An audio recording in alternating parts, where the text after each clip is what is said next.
भागवत महापुराण ये द्वितीय खंड है। आज से प्रारंभ कर रहे हैं। अगर आप लोग भी सुनना चाहें, जुड़ना चाहें तो ज़रूर जुड़ें, क्योंकि श्रीमद् भागवत महापुराण ऐसा है कि जो इसे सुनता है और अपने मन में उतार लेता है, उसकी सारी इच्छाएं कृष्ण जी पूरा करते हैं।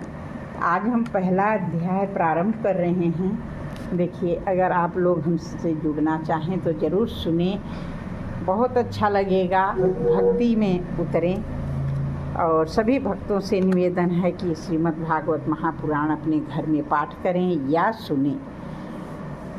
वैवस्वत मनु के पुत्र राजा सुद्युम्न की कथा है। प्रथमो अध्याय। राजा परीक्षित ने पूछा, भगवान, आपने सब मनवंतरों और उनमें अनंत शक्तिशाली भगवान के द्वारा किए हुए ऐश्वर्यपूर्ण चरित्रों का वर्णन किया है। मैंने उनका श्रवण भी किया। आपने कहा कि पिछले कल्प के अंत में द्रविड़ देश के स्वामी राजर्षि सत्यव्रत ने भगवान की सेवा से ज्ञान प्राप्त किया है। वही इस कल्प में वैवस्वत मनु हुए। आपने उनके इक्ष्वाकु आदि नरपति पुत्रों का भी वर्णन किया है।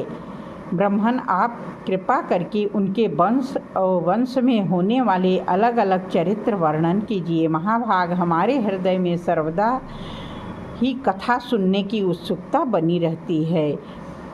वैवस्वत मनु के वंश में जो हो चुका हो, इस समय विद्यमान हो, आगे होने वाला हो, उन सब पवित्र कीर्ति पुरुषों के पराक्रम का वर्णन कीजिए। सूत जी कहते हैं, शौनकादि ऋषियों, ब्रह्मवादी ऋषियों की सभा में राजा परीक्षित ने जब यह प्रश्न किया, तब धर्म के परम मर्मज्ञ भगवान श्री सुखदेव जी ने कहा, परीक्षित, तुम मनुवंश का वर्णन संक्षेप में सुनो। विस्तार से तो सैकड़ों वर्ष में भी उसका वर्णन नहीं किया जा सकता। जो परम पुरुष परमात्मा छोटे बड़े सभी प्राणियों के आत्मा हैं, प्रलय के समय केवल वही थे।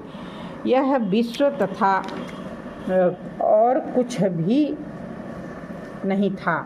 महाराज, उनकी नाभि से स्वर्णमय कमल कोश प्रकट हुआ। उसी में चतुर्मुख ब्रह्मा जी का आविर्भाव हुआ। ब्रह्मा जी के मन से मरीचि और मरीचि के पुत्र कश्यप हुए।